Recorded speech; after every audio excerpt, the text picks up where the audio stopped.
थुंग थुंग कंधे पर बोरा लटकाए दिन भर गलियों में भटकता रहता। इधर उधर पड़ी प्लास्टिक की बोतलें और पुरानी चीजें उठाता रहता। फिर शाम को उन्हें बेचकर 2 वक्त की रोटी कमाता। थुंग थुंग अपनी बीवी और बच्चे के साथ एक टूटी हुई झोपड़ी में रहता था। गरीबी इतनी थी कि कभी कभी नमक रोटी भी नसीब नहीं होती थी। भूख मिटाने के लिए पेड़ों के पत्तों का सहारा लेना पड़ता।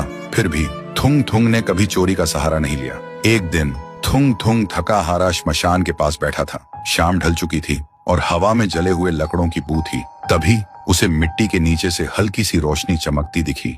वह धीरे से उठा और मिट्टी खोदने लगा। कुछ ही देर में उसे जमीन के अंदर से एक पुराना सा लोहे का घंटी वाला दिया मिला। जैसे ही उसने उसे उठाया, एक भारी आवाज गूंजी, जो भी इस दिए को जगाएगा उसकी हर इच्छा पूरी होगी, लेकिन बदले में उसकी सबसे प्यारी चीज चली जाएगी।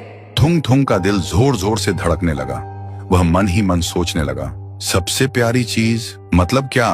वह घर लौटा और बीवी को सब बताया। बीवी ने ध्यान से सुना। उसकी आंखों में डर भी था और थोड़ी सी उम्मीद भी। फिर बोली, 3 दिन से बच्चा भूखा है, क्यों ना पहले खाना मांग ले।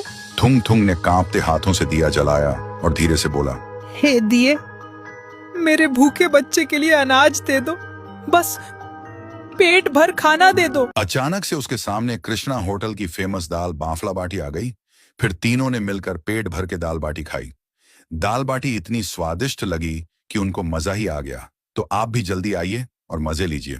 थुंग थुंग कंधे पर बोरा लटकाए दिन भर गलियों में भटकता रहता। इधर उधर पड़ी प्लास्टिक की बोतलें और पुरानी चीजें उठाता रहता। फिर शाम को उन्हें बेचकर 2 वक्त की रोटी कमाता। थुंग थुंग अपनी बीवी और बच्चे के साथ एक टूटी हुई झोपड़ी में रहता था। गरीबी इतनी थी कि कभी कभी नमक रोटी भी नसीब नहीं होती थी। भूख मिटाने के लिए पेड़ों के पत्तों का सहारा लेना पड़ता। फिर भी थुंग थुंग ने कभी चोरी का सहारा नहीं लिया। एक दिन थुंग थुंग थका हारा श्मशान के पास बैठा था। शाम ढल चुकी थी और हवा में जले हुए लकड़ों की बू थी। तभी उसे मिट्टी के नीचे से हल्की सी रोशनी चमकती दिखी। वह धीरे से उठा और मिट्टी खोदने लगा। कुछ ही देर में उसे जमीन के अंदर से एक पुराना सा लोहे का घंटी वाला दिया मिला। जैसे ही उसने उसे उठाया, एक भारी आवाज गूंजी, जो भी इस दिए को जगाएगा उसकी हर इच्छा पूरी होगी, लेकिन बदले में उसकी सबसे प्यारी चीज चली जाएगी। थुंग थुंग का दिल जोर जोर से धड़कने लगा। वह मन ही मन सोचने लगा, सबसे प्यारी चीज मतलब क्या?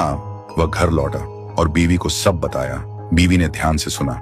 उसकी आंखों में डर भी था और थोड़ी सी उम्मीद भी। फिर बोली, 3 दिन से बच्चा भूखा है, क्यों ना पहले खाना मांग ले। थुंग थुंग ने कांपते हाथों से दिया जलाया और धीरे से बोला, हे दिए, मेरे भूखे बच्चे के लिए अनाज दे दो, बस